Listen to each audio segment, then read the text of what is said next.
Բարև ձեզ, մեր այսօրվա թեման նվիրված է իշխանության և մշակույթի խնդրին, այսինքն ինչ է սա նշանակում կամ ինչ հարց ենք հիմնականում այսօր փորձելու քննարկել, փորձելու ենք հասկանալ, թե ինչպես է հասարակական մշակութային համակարգը և այդ հարթության ֆենոմենները ինչպես են փոխպայմանավորված և փոխկապակցված իշխանության հետ և ինչպես է իշխանությունը ինքը փոխում իր որակները, իր բնույթը կապված այս մշակութային կոնտեքստից, համատեքստից և մշակութային այդ համատեքստում տեղի ունեցող փոփոխություններից, ինչպես նաև մենք կքննարկենք հարցեր, որոնք կապված են թե ինչպես նաև իշխանության ներսում տեղի ունեցող փոփոխությունը, որը որ սնվում է մշակույթից ըստ էության և ունի մշակութային արմատներ, ինչպես է ինքը նաև ազդում մշակույթի փոփոխության վրա։ Որպեսզի մենք այս հարցը քննարկենք, պետք է նորից գնանք մեր համար շատ հիմնարար նշանակություն ունեցող հարցին, թե ինչպես է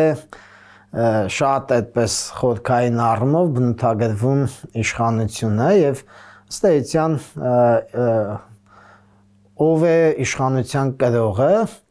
Մենք շատ ենք խոսել այս մասին և նախորդ մեր քննարկման ժամանակ էլ ենք խոսել, որ իշխանության, այսպես ասած, լեգիտիմ լիազորություն հասարակությունում տարբեր ժամանակներում տարբեր խմբերի են տրվել, բայց սկզբնական շրջանում դրանք եղել են հենց այդ սրբազան ծագում ունեցող և սրբազան ճշմարտություններին, ճիշտ ու սխալը, բարին ու չարը իրարից տարբերող այս խմբերին են տվել, բայց հետագայում փոխվել է իշխանության սուբյեկտը և արդեն իշխանության սուբյեկտ դառնում են սովորական մարդիկ, քանի որ արարչագործության սուբյեկտն է փոխվում և ասենք այդ աստվածընտրյալ վերնախավերը փակ էլիտաներից արարչագործության, այսպես ասած, սուբյեկտը դառնում է քաղաքացին։ Բայց մինչև այս խնդիրներին նորից, այսպես ասած, մի հատ նախ հղում անել է, հետո մենք էլի այս խնդիրներին կանդրադառնանք, մինչև հետագայում այս խնդիրներին նորից անդրադառնալը, ես կուզեի մի փոքր խոսեինք ինչպիսի ընդհանրապես մոտեցումներ կան իշխանությանը և ինչ տեսակներ կան իշխանությանը, այսօրվա հումանիտար հասարակագիտական մտքում ինչպես են այս խնդրին այսպես ասած ընդունված և շրջանառվող մոտեցումները։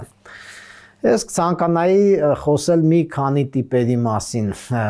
իշխանության, որոնք շատ հետաքրքիր, այսպես ասած, դիտարկումներ են։ Առաջինը խոսենք այն մասին, որ իշխանության մեջ առանձնացվում են տիպերի մեջ առանձնացվում են, ասենք, ռեպրեսիվ տիպը,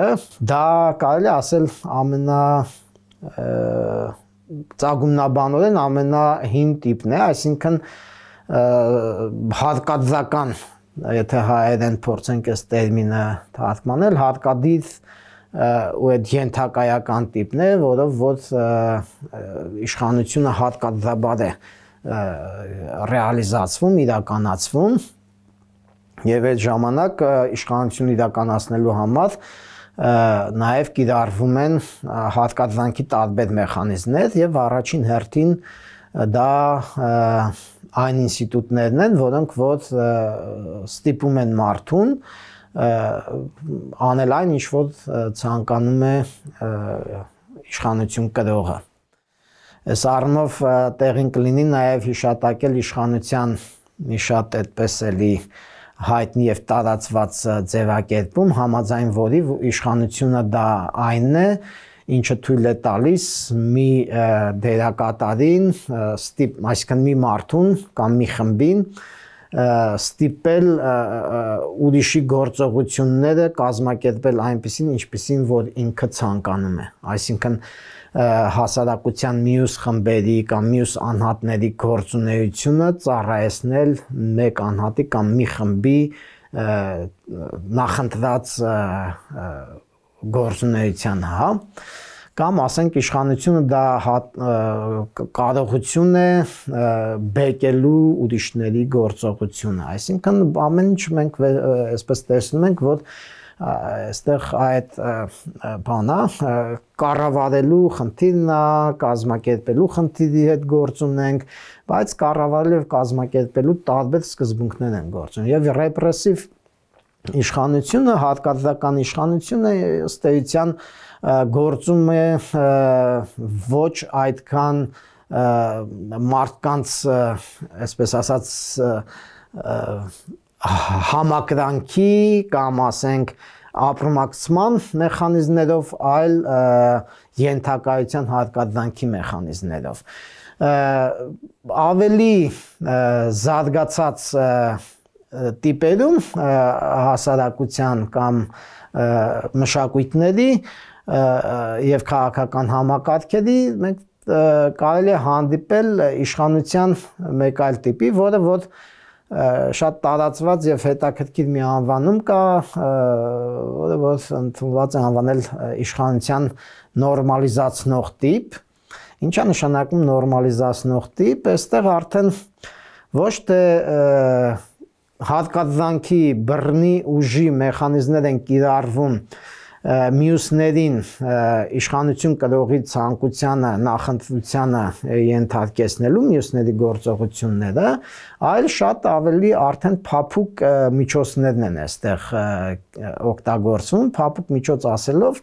նկատի ունենք ավելի խոսքային միջոցները եւ ինչի ասա կոչվում նորմալիզացնող, որովհետեւ տարբեր մեխանիզմներ օգտագործելով մարդիկ մտածում են, որ այն գործողությունները, որ իրենք անում են, դա հենց նորմալն է։ Մենք գիտենք, չէ՞, որ ասենք հասարակության մեջ կա շատ տեղերում ընդհանրապես կա այդ նորմալի մասին պատկերացումը։ Ինչ է նորմալը, դա այնա, որ մարդիկ մտածում են, որ դա վատ չի եւ դա հենց այն է, ինչը որ ինքնին ենթադրվում է, որ պետքա լինի, այսինքն առանց դրա թվում է, թե հնարավոր չի լինելու ապրել, հա, կամ դա եթե այդպես չապրես, այդպես չկազմակերպես քո կյանքը, ապա դա կարող է շատ մեծ բացասական հետևանքներ ունենա քո կյանքի վրա, ուրիշների կյանքի վրա, եւ ընդհանրապես դա սխալ է, հա։ Ասենք օրինակ, որպեսզի մի քիչ ավելի այս տեսական բանից ավելի մոտեցնենք մեր կյանքին, ասենք օրինակ առավոտ ժամը 8-ին վեր կենալը եւ աշխատանքի գնալը կամ դպրոց գնալը։ Ես ունեմ երկու տղա, երեխաներ, որոնցից մեկը դպրոցը վաղուց ավարտել է, բայց շատ դժվար է արթնանում առավոտները եւ ես եմ իրեն արթնացնում եւ ունեմ ավելի փոքր տղա, որ դպրոցական է, որ էլի դժվար է արթնանում առավոտները եւ ես եմ արթնացնում։ Հիմա ինչ եմ ես անում, հա։ Ես կուզեի չանել դա, որովհետեւ ես ավելի շատ որպես սիրող ծնող կուզեի, որ իմ երեխան ավելի հանգիստ կնի այնքան ինչքան որ իր մարմինին, իր օրգանիզմին պետք է, վեր կենա ավելի հագեցած, բայց չէ, ես sense գնում եմ, զարթուցիչներ են դնում, մանավանդ հիմիկվա այս հեռախոսների մեջ կան շատ այսպես սուր ձայնով զարթուցիչներ, որ ընդհանրապես քանդակում է մարդու նյարդային համակարգը, փչացնում է իր ամբողջ օրը, բայց մենք անում ենք այդ։ Ինչի համար ենք դա անում։ Որովհետև իշխանությունը լայն առումով իշխանությունը եւ խորքային առումով իշխանությունը մեզ ասել է, որ նորմալը դա է, որովհետեւ իշխանության կրող է նաեւ, ասենք օրինակ ուսուցիչը աշակերտի հանդեպ։ Շատ հետաքրքիր է, որ այդ տիպի իշխանությունները ունեն իր անվանումը։ Շատ հայտնի ֆրանսիացի այդպես ինտելեկտուալներից Միշել Ֆուկոն դրանց անվանում է միկրոիշխանություն։ Ու դա տարածված բան է, ուղղակի Ֆուկոն նաև դրան անվանում է տվել, դրա համար փորձենք կիրառել հենց այդ անվանումը, չնայած պարտադիր չի, որ այդ անվանումը կիրառենք, բայց կիրառենք։ Ինչի համար, որտեղ այդ երևույթը ինքնին գոյություն ունեցող երևույթ է։ Ֆուկոն ոչ թե երևույթը հորինել է, այլ ընդհանրապես անվանում է տվել դրան, հա։ Հիմա ինչ է միկրոիշխանությունը։ Միկրոիշխանությունը այդ տարբեր տեղերում, ասենք օրինակ բժիշկ եւ հիվանդ հարաբերության մեջ, հա, ծնող եւ զավակ, հարևան, խանութի վաճառող եւ գնորդ, պահակ եւ դռնապան, ով որ ասենք դուք մտնում եք, չէ, այդպես մեծ բաներ, հաստատություններ, միշտ այնտեղ կա դռնապան, ով որ ստուգում է ձեր նույնականացման քարտը կամ ինչ որ ցուցակ ունի, որտեղ ձեր անունը գրված է եւ եթե դուք չկաք այդ անվան մեջ, ինքը համապատասխան կոճակը չի սեղմում, այնտեղ կանաչ լույսը չի վառվում եւ այդ արգելակը, այդ ձողիկը չի բացվում, չէ՞։ Այսինքն ինքը այդ բան ձեր հանդեպ ունի իշխանություն եւ ասենք դուք որպեսի դուք գնում եք ինչ որ անձնագրային բաժին եւ ձեր անձնագրի ժամկետը լրացել է, պետք է փոխեք։ Դուք նախ նորմալ եք համարում, որ պետք է դուք անձնագիր ունենաք, որովհետև մեզ բոլորիս ասել են, որ մենք պետք է ունենանք այդ անձնագիրը, չնայած եթե մենք չունենանք, պարզվում է, որ ասենք ոչ հիվանդանում ենք դրա պատճառով, ոչ գիշերը վատ ենք քնում, եթե մեզ չեն ասում, որ առանց անձնագրի դուք գիշերը պետք է վատ քնես, մենք գիշերը շատ լավ ենք քնում։ Ինչեմ ես այսքան պարզ ասում, որովհետև իրականում միկրոիշխանության այս մեծ համակարգը, այդ նորմալիզացնող իշխանությունը ինքը հենց միկրոիշխանությունների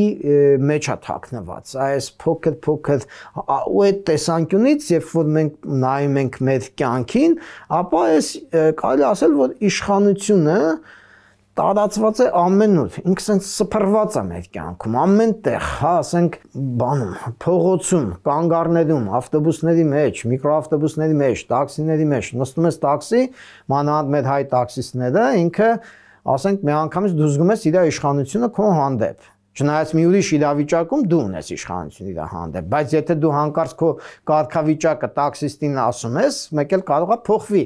այդ բևեռները միկրոիշխանության, ինքը մտածի, որ չնայած դու ես իր մեքենայի մեջ, իսկ մեր տաքսիստների մեծ մասը համարում է, որ եթե դու նստեցիր իր մեքենան, հայտնում ես իր իշխանության տակ, ինքը կարող է ծխի իր մեքենայում, իհարկե հիմա քչացել են այդպիսի վարորդները, բայց ասենք լինում է, որ ինքը բանը քեզ հարցնում է, բայց ամեն դեպքում ենթադրվում է, որ դու պետքա նորմալ է, որ դու ասես այո, կարելի է ծխել իմ ներկայությամբ։ Ու դու ասում ես, բայց դու բողոքում ես ինքդ քեզ, որ դու ենթարկվեցիր իր իշխանությանը։ Այսինքն, եթե մենք փորձենք այս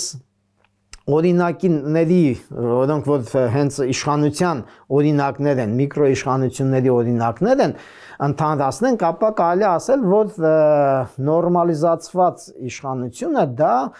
արտաքին, այսպես ասած, անհրաժեշտությունը ներքին անհրաժեշտություն դարձրած իշխանությունն է, ինչ սա նշանակում։ Տեսեք, կան մարդը ապրում է արտաքին եւ ներքին անհրաժեշտությունների աշխարհներում։ Ներքին անհրաժեշտությունը վերածս օրինակում, օրինակ երկաթ քնելն է երեխայի ներքին անհրաժեշտությունը, ինքը ուզում է երկաթ քնի, հետև իր կենսաբանական կառուցվածքը, այդ տարիքի իր հորմոնների փոփոխությունը, որտեղ չէ դեռահասության տարիքում երեխայի մոտ հորմոնների փոփոխությունն է տեղի ունենում, որը որ իրեն ստիպում է, որ ինքը երկաթ քնի, այնպես չի որ իրենք ուզում են երկաթ քնել, այդ իրանց մարմինն է ստիպում իրանց, այդ փոփոխությունն է, դա ներքին անհրաժեշտությունն է, բայց կա արտաքին անհրաժեշտություն, այդ նշածս բանը, կանոնները, հա, որ մենք պետք է վեր կենանք այս ժամին։ Ու հիմա ինչ է տեղի ունենում։ Այդ նորմալիզացման process-ի մեխանիզմներից մեկը արտաքին անհրաժեշտությունը, ներքին անհրաժեշտություն սարքելն է։ Եվ դա տեղի է ունենում, այսպես ասած, վարժեցման տարբեր մարդուն վարժեցնելու, դրանց արտաքին անհրաժեշտություններին վարժեցնելու մշակութային տարբեր մեխանիզմների միջոցով։ Այստեղ է որ մշակույթը շատ էական դեր է կատարում իշխանության ձևի որոշակիացման եւ դրա շրջանառության գործում։ Այսինքն մշակույթի միջոցով, հա, դաստիարակության ես էլի բերեմ իմ օրինակը, ես որպես ծնող մտել եմ մշակութային այդ ստերեոտիպի մեջ, ծնողի դերը, արտաքին անհրաժեշտությունները երեխայի ներքին անհրաժեշտություն դարձնելն է եւ իր ներքին անհրաժեշտությունների մի մասը ճնշելը։ Առաջին հայացքից խիստ ոչ մարդասիրական չէ դերակատարում, բայց իրականում մենք այդ անում ենք, որովհետեւ մենք բոլորս ընդհանուր այդ իշխանության համակարգում ենք։ Եվ այստեղ ես կուզեի նաև ուղղակի հիշատակել մեկ այլ անվանում, մինչև կանցնենք այս արտաքին եւ ներքին անհրաժեշտությունների մեխանիզմին նորից դիսցիպլինար իշխանության բնութագրմանը, որի անվան հեղինակը նորից հիշատակածս միկրոիշխանություններ տերմինի հեղինակ Միշել Ֆուկոն է եւ դիսցիպլինար իշխանությունը դա հենց այդ եթե շատ պարզ ասենք այն իշխանությունն է, որը որ հենված է կարգապահության ձևավորման վրա եւ կարգապահությունը որը որ համարվում է նորմալ իշխանությունը կրողների կողմից, իշխող էլիտաների կողմից նրանց պատկերացմամբ կարգապահության։ Իսկ ասենք ժամանակակից հասարակություններում ովքեր են այդ կարգապահության, այսպես ասած, կարիքը ունեցող խմբերը, խավերը հասարակական, դրանք տնտեսական, արտադրական, հսկայական կարողություններ ունեցողներն են, այսինքն խոշոր բիզնեսն է, խոշոր կապիտալ կրողներն են, չէ՞, որովհետև իրանց շատ կարևոր է, որպեսզի իրենց արտադրական process-ները տեղի ունենան, որպեսզի աշխատողները գնան այդ հաստատություններ։ Ես օրինակ հիշում եմ, երբ որ ես Սիլիկոնային հովտում էի տարիներ առաջ, այնտեղ գնացել էի շատ հայտնի անունները երևի պետք չտալ, բայց շատ հայտնի աշխարհում մեծ ազդեցություն ունեցող, այսօր էլ այդ բան ունեցող այդ հսկայական կամպանիաներից մեկի այդ տարածք ծանոթանալու, այսպես ասած, էքսկուրսիայի եւ այնտեղ ասենք շատ հետաքրքիր է, որ թվում է թե sense լիովին ամեն ինչ մարդու համար է, իշխանություն կարելի է ասել, այսպես խիստ կարգապահական իշխանություն կարծեք թե չկա, բայց շատ հետաքրքիր է, որ իրենք ունեին բան, հատուկ ավտոբուս, որ առավոտ ժամը 5-ին աշխատողներին տանում էր այնտեղ եւ չնայած աշխատողներից շատերը ունեին մեքենա, կարող էին իրենք գնալ իրանց մեքենայով, բայց իրենք գնում էին այդ ավտոբուսով։ Բայց ինչ էին իրենք ուզում գնալ այդ տարածքում հայտնվել, որովհետեւ այդ տարածքում ստեղծված էր ամենագրավիչ պայմանները, միայն 7 տեսակի աշխարհի ժողովուրդների խոհանոցներից ռեստորաններ կային ու ձրի։ Առավոտ դու դրա համար աշխատողներից շատերը շտապում էին 5-ին գնալ հասնել, որովհետև մինչև կամպանիա քաղաքից տևում էր մոտավորապես մի ժամ-ժամուկես, հասնել այնտեղ նախաճաշի ժամը սկսել եւ այնտեղ կար իտալական խոհանոց առանձին, կար արևելյան խոհանոց, ասիական խոհանոց, չինական խոհանոց, 7 տեսակի խոհանոց, հիմա անգիր արդեն դժվարում եմ հիշել։ Եվ դու կարող ես գնալ, sense քեզ զգալ համարյա դրախտի մեջ, էլի նախաճաշային դրախտ։ Դրանից հետո իրենք ստեղծել էին հսկայական ժամանցային լավ պայմաններ, այնտեղ կային ցնցուղներ, բաղնիքներ, եւ որ դու հոգնում էիր, կարայր գնայր լողանայիր, կային բացօթյա սրճարանային տարածքներ, դու կարող էիր գնալ սուրճ խմեիր, կային բիլիարդներ, կային սեղան թենիսներ, կային խաղային լիքը տարածքներ, այսինքն առաջին հայացքից տպավորություն էր, որ գնա ու վայելի, կային բազմոցներ, որտեղ դու կարող էիր քնել եւ ոչ ոք քեզ չէր ասում ինչ ես դու քնել աշխատանքի ժամին, որովհետեւ խնդիրը հետեւյալն էր, որ դու պետքա քո գործը անեիր։ Թե ինչպես կանեիր, այդ ամեն ինչը ստեղծված են քո կյանքը լավացնելու, որպեսզի դու կարողանաս ստեղծես ցանկալի արդյունք։ Եվ այնտեղ կարելի է ապրել մինչև գիշերը ժամը 12-ը թե 1-ը, էլի, դա վերջին ժամն է։ Այսինքն մարդիկ կային, որ ապրում էին այդ տարածքում արդեն։ Իրենք չէին էլ ուզում այդ տարածքից դուրս գային։ Տեսեք, ինչ եմ ես սա ասում, որովհետև ըստ էության սա փայլուն օրինակ է, որ մենք տեսնում ենք, թե ոնց է իշխանությունը մտնում մարդու մեջ ու մարդը նույնիսկ չի էլ մտածում, որ ինքը ապրում է ոչ թե իր ցանկությամբ ու իր ասենք ներքին անհրաժեշտություններից ելնելով, այլ իրեն մեջ դրված անհրաժեշտություններից։ Այս ինչեմ ես այսքան մանրամասնեցնում, որովհետև իշխանության նորմալիզացիան տեղի ունենում երկու շատ խոշոր մեխանիզմների միջոցով, դա դիսկուրսներն են եւ դրանք պրակտիկաներն են, բայց այդ դիսկուրսներն ու ինչա դիսկուրսը եւ ինչա պրակտիկան, հա,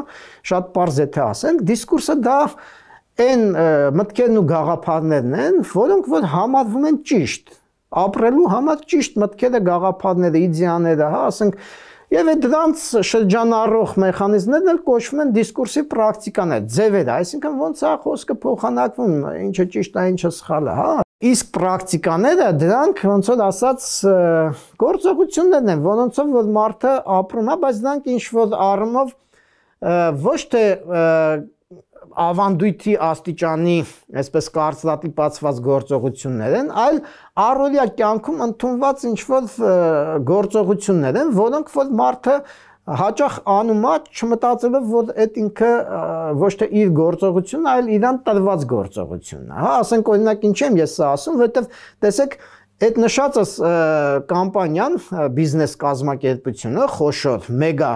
կազմակերպություն էլի, որը որ հազարավոր աշխատողներ ուներ այդ տարածքում, տասնյակ հազարավորներ, հազարավորը քիչ եմ ասում, ինքը ձևավորում է պրակտիկաների համակարգ, ասենք օրինակ նախաճաշի պրակտիկա, հա, աշխատավայրում խաղային պրակտիկա, ժամանցի պրակտիկա եւ այլ, որոնք որ մտնում են մարդկանց մեջ, այդ աշխատողների մեջ, ու իրանք արդեն սկսում են այնքան սովորել դրանց, որ տանը կարոտում են այդ աշխատանքի տեղի պրակտիկային, վազում են առավոտ 5-ին գործի իրանց տանող ավտոբուսով, որ հասնեն այնտեղ, որ ասենք իրանք միջանձնային այդ պրակտիկան ռեալիզացնեն, այսինքն իրանք ունեն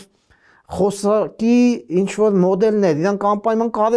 միատիպ թեմաներ ունեն, ասենք օրինակ շատերը, ովքեր որ մասնակցում են տարբեր տեսակի միջազգային կամ խորհրդաժողովների,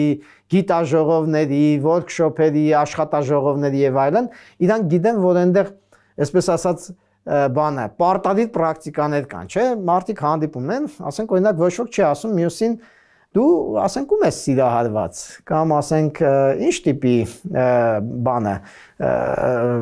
ոնց է սիրում քո երեխայի հետ շփվել այս տիպի հարցեր չեն տալիս որտեղ խոսքային պրակտիկաներ կան մցված որտեղ որի համաձայն մարդիկ հարցում են ասենք եթե միջազգային է դու ո՞ր տեղացի ես ով ես ազգությամբ այսինքն ո՞րն է քո երկիրը հետո հարցում են ինչ մասնագիտությունն ես հետո սկսում են խոսալ այդ սեմինարի թեմաներից ես որպես նման բաների բազմիցս մասնակցած մարդ կարող եմ վկայել որ ցանկացած մարդ ով որ այդ աշխատաժողովից կոնֆերանսից գնում է ընդմիջման երազում է չխոսել այդ կոնֆերանսի ու աշխատաժողովի ընթացքում խոսացվող թեմաներից ուզում է որ իր ուղեղը հանգստանա ինքը մի քիչ լիցքաթափի բայց չէ այնտեղ գալիս են կարևոր դեմքերով ամեն մեկը փորձում է իրան ցույց տա որ ինքը շատ հետաքրքրված է ինչի համար դասեք դա մեր ներքին անհրաժեշտությունը չի դա այդ արտաքին անհրաժեշտությունն է որը պրակտիկայի ձևով շրջանառվում է ու մենք վերցնում ենք այդ պրակտիկաները եւ դրանով իսկ մենք նորմալիզացնում ենք գիտաժողովը կազմակերպողի միկրոիշխանությունը իսկ ինքն էլ նորմալիզացնում է կախված նրանից թե ինչ թեմա է այդտեղ շոշափվում կարող ասենք ինչ որ բիզնես մեծ կամպանիայի իշխանությունն է այդտեղ ռեալիզացնում որտեղ այդ կոնֆերանսների վերջնական արդյունքը շահառուն այդ բիզնես մեծ կամպանիան ով որ տարբեր տեսակի դրամաշնորհային պրակտիկաների միջոցով կոնֆերանսների կազմակերպմանն մասնակցում եւ այլ, հա։ Հիմա ինչ եմ ես այս խնդիրների մասին այսքան մանրամասն խոսում, որովհետեւ ուզում եմ հասկանանք, որ իշխանությունը դա մշակույթի մեջ ներծծված ֆենոմեն է։ Եվ իշխանությունը իրականացվում է մշակույթի միջոցով առօրյա կյանքում, որովհետև դիսկուրսներն ու պրակտիկաները, որոնց մասին որ ես խոսում եմ, դրանք առօրյա կյանքի էլեմենտներ են։ Դրանք ընդունված է գիտության մեջ անվանել առօրյականության պրակտիկաներ եւ առօրյականության դիսկուրսներ։ Հատուկ եզուիտներ կան գիտական, բայց այստեղ այնպեսի տպավորություն կարող է առաջանալ, որ մարդը Պարզապես սենց ստվկացված է այդ ամեն ինչի կողմից, խնդիրը այն է, որ դա այդքան էլ այդպես չէ։ Եվ ժամանակակից հասարակություններում մարդիկ ունեն հնարավորություն ազդելու եւ փոխելու իշխանությունը։ Եվ այդ թվում նաեւ միկրոիշխանություններ, այսինքն ազդելու նաեւ արտաքին անհրաժեշտությունների վրա, այսինքն ելնելով իրենց ներքին անհրաժեշտությունից փոխել արտաքին անհրաժեշտությունը։ Ասենք օրինակ, վերջին շրջանում կարծեմ Սկանդինավյան երկրներում մարդիկ փոխեցին, այսպես ասած, այդ կանոնները կյանքի աշխատանքային եւ կարծեմ այնտեղ 8 ժամյա աշխատանքային օրը կրճատվեց 6 ժամյա աշխատանքային օրվա։ Այնտեղ նույնիսկ կան այնպիսի մոտեցումներ ինչ որ տեղերում, որտեղ որ տղամարդիկ նույնպես ստանում են ֆիզ արձակուրդ, եթե ունենում են երեխաներ։ Եվ այսպես լիքը օրինակներ կարող ենք բերել, որ մարդիկ փոխել են այդ արտաքին անհրաժեշտությունները իրանց ներքին անհրաժեշտությունից ելնելով։ Հիմա ինչ մեխանիզմներ կան մշակույթում այս արտաքին անհրաժեշտությունները կամ իշխանության վրա ազդելու։ Այդ մեխանիզմը մենք կարող ենք ասել իշխանական դիսկուրսները եւ իշխանական պրակտիկաները բեկելու մեխանիզմներ։ Բեկել, այսինքն բեկում մտցնել, փոխելու, ինչպես է պրիզմայի մեջ, չէ՞, երևի շատերը դպրոցական այդ ֆիզիկայի դասերից հիշում են, թե ինչպես է այդ բուրգաձև պրիզման նկարվում, ինչպես է լույսը մտնում այնտեղ, բեկվում է լույսը պրիզմայի մեջ, կախված ինչ թեքությամբ է մտնում եւ ինչ թեքությամբ է դուրս գալիս, չէ՞, եւ այդ բեկման ընթացքում նույնիսկ մենք տեսնում ենք լույսի այդ սպիտակը, որ սպիտակը իրականում սպիտակ չի, այլ գունավոր է։ Չէ, այդ ծիածանագույնն է, նույնիսկ անգույնն է գունավոր, չէ, այդ անգույն շողը մեկը տենում է բեկվում գունավոր է դառնում։ Ճիշտ նույն ձև փոխվում են, բեկվում են պրակտիկաներն ու դիսկուրսները։ Եվ այդ բեկելու պրակտիկաներն ու դիսկուրսները իրականացում են մարդիկ ելնելով իրանց ներքին անհրաժեշտությունից, բայց ներքին անհրաժեշտությունը կյանքում կարողանում են հիմնականում ռեալիզացնել այն մարդիկ, ովքեր որ կարողանում են իրենց մեջ զարգացնել իրենց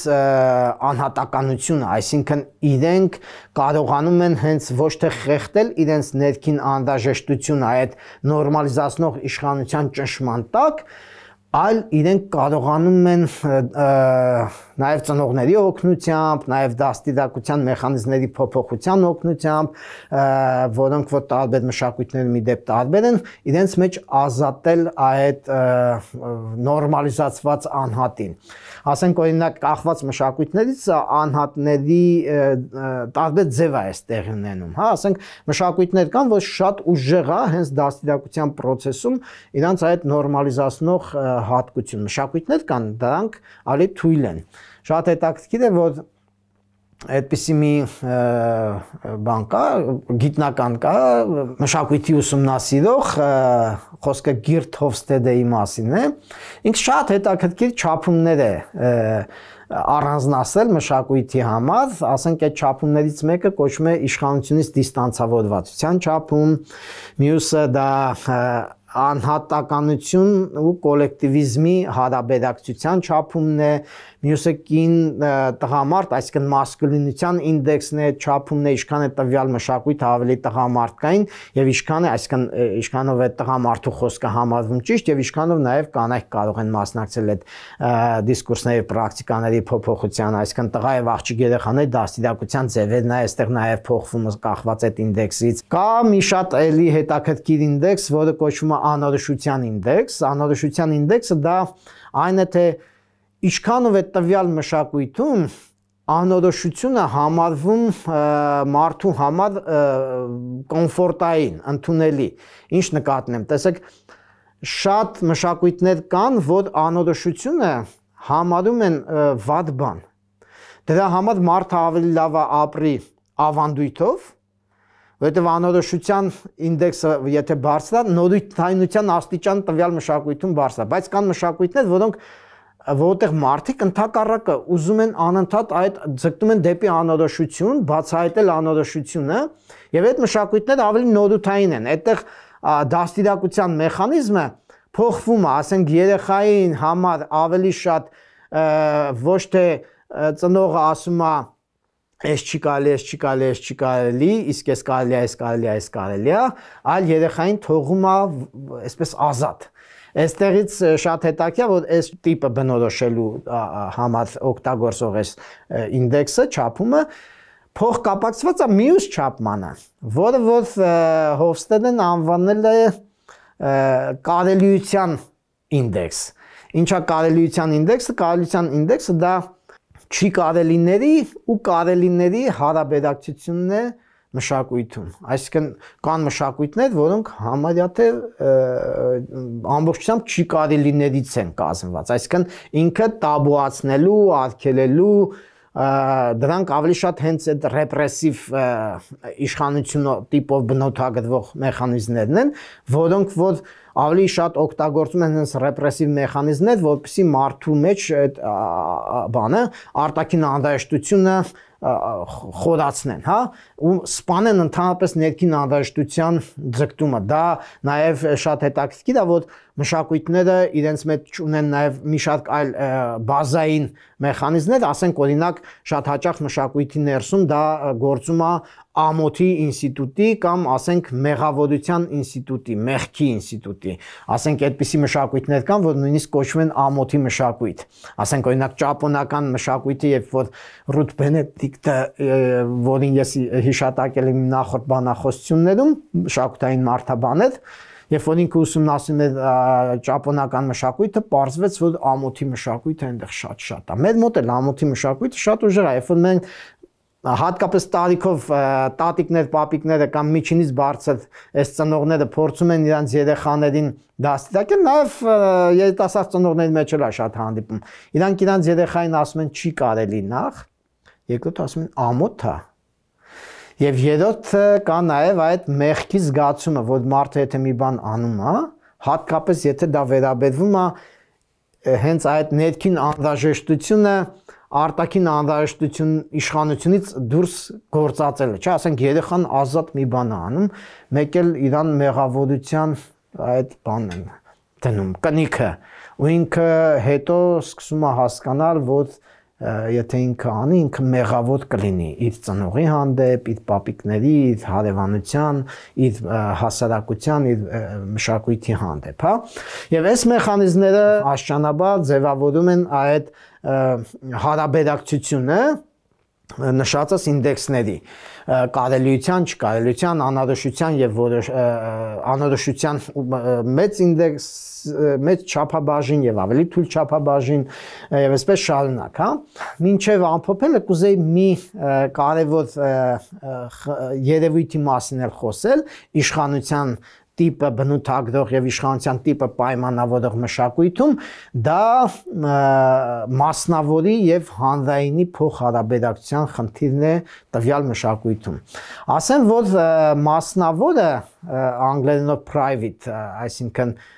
անձնական, անհատական այս տիպի մասնավորը եւ հանրայինը public-ը, դրանք ըստ էության որպես տարածքներ իրարից տարանջատվել են բավականին ուշ շրջանում, միջնադարում։ Մինչև միջնադար ընկած շրջանում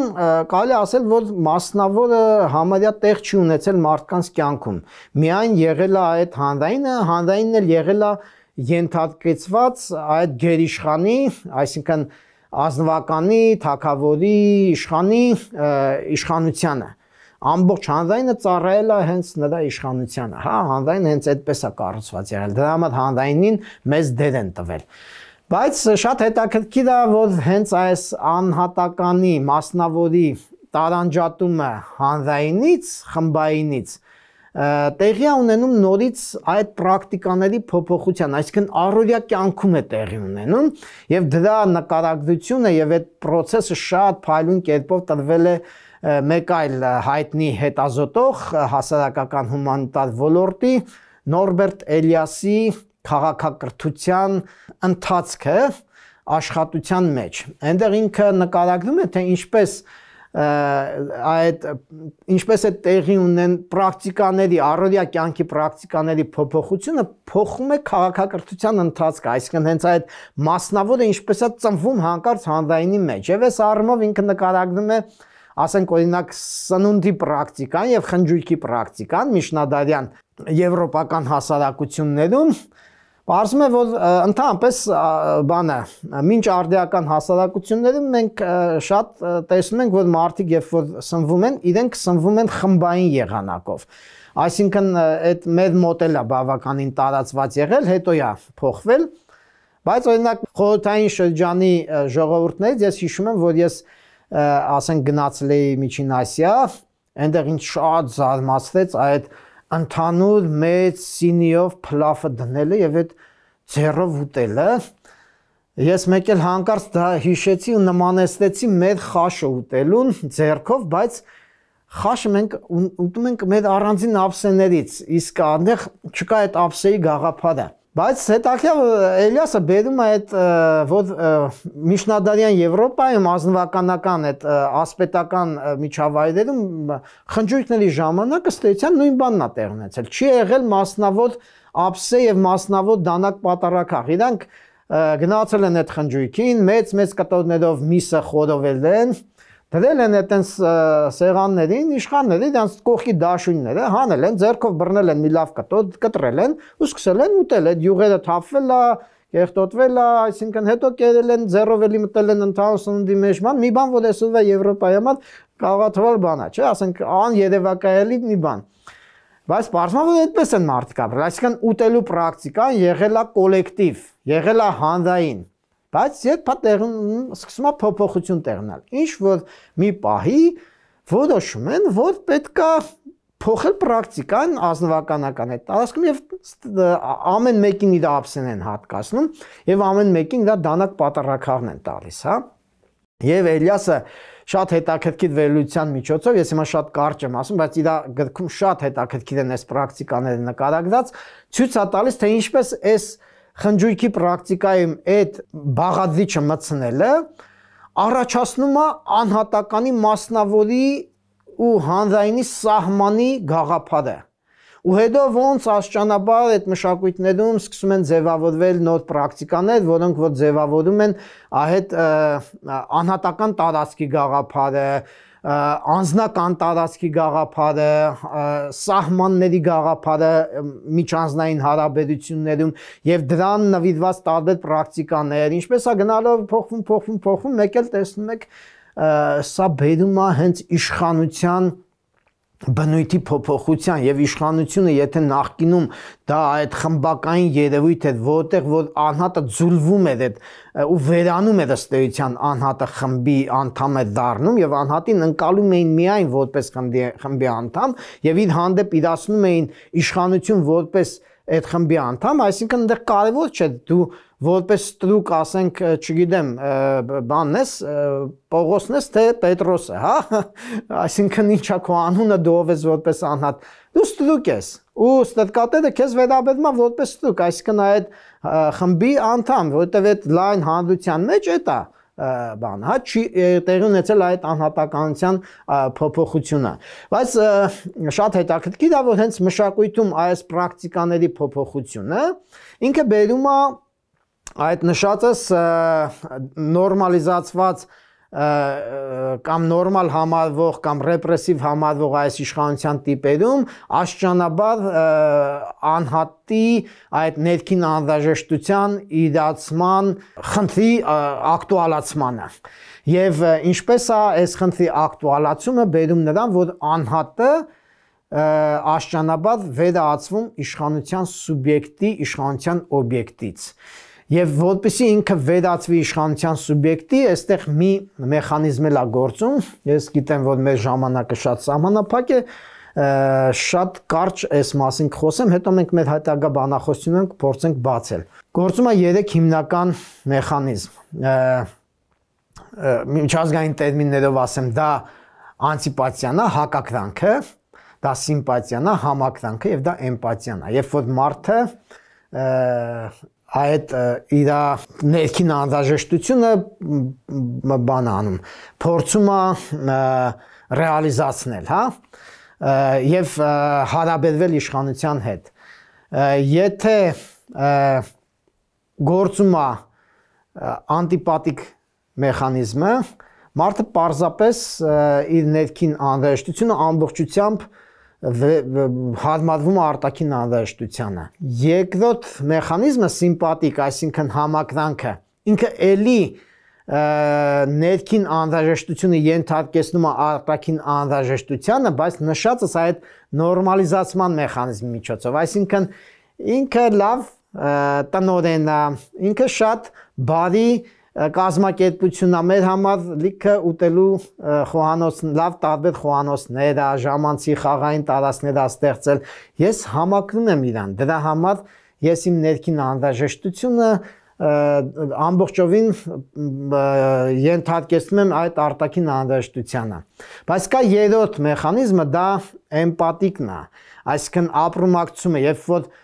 արտաքին ու ներքին անհրաժեշտությունները համաձայնեցվում են, տվյալ գաղափարական մտքի առումով գիտակցական ակտի գործողության միջոցով, երբ որ անհատը ինքը գիտակցորեն այնպես է փոխում իր միջավայրը եւ այնպես է միջավայրը ընդունում իր մեջ, որ իրեն դա շատ հարմար է, այսպես ասած իրենն է դա։ Որպեսզի ասածս պարզ լինի, մի հատ օրինակ բերեմ ու հետո ամփոփենք։ Շատ հաճախ մենք երբ որ գիրք ենք կարդում կամ ֆիլմ ենք նայում կամ ինչ-որ մի բան, եղել են, չէ՞, դեպքեր, այդում նաև գիտական գիրք, երբ որ դուք կարդում եք մի միտք, մեկ էլ ասում եք, «Էս ոնց որ ես արդեն ունեցել եմ այս միտքը, հա»։ Էս իմ միտքն է, ու դուք ընդունում եք այդ միտքը, ոչ թե սիմպաթիայի, ոչ թե հարկադրանքի պատճառով, այլ որովհետև դուք ապրումակցում եք դրան, այդ վերապրման ակտն է տեղի ունենում, մտքի մակարդակում, գիտակցական մակարդակում, եւ այդ ժամանակ արդեն մենք գործ ունենք, այսպես ասած, մասնակցայնության աճի հետ, եւ մենք այդ ժամանակ կարող ենք խոսել մասնակցային իշխանության հնարավորության մասին։ Այնպես որ ամփոփելով թույլ տվեք ասել, որ մենք տեսնում ենք, որ իշխանությունը դա, այսպես ասած, միայն քաղաքական ֆենոմեն չի, եւ իշխանությունը ներծծված է եւ այսպես ասած միահյուսված է մշակույթին եւ ինչպես մշակութային միջավայրում եւ մշակութային կյանքում պրակտիկաների, դիսկուրսների եւ դրանց հետ կապված տարբեր մեխանիզմների փոփոխությունը կարող է բերել նաեւ իշխանության փոփոխության ընդཐུպ մինչեւ դրա հեղափոխական փոփոխության, որտեղ որ իշխանության սուբյեկտը խմբից դառնում է մարդը, անհատը։ Շնորհակալություն, այսքանով ամփոփենք։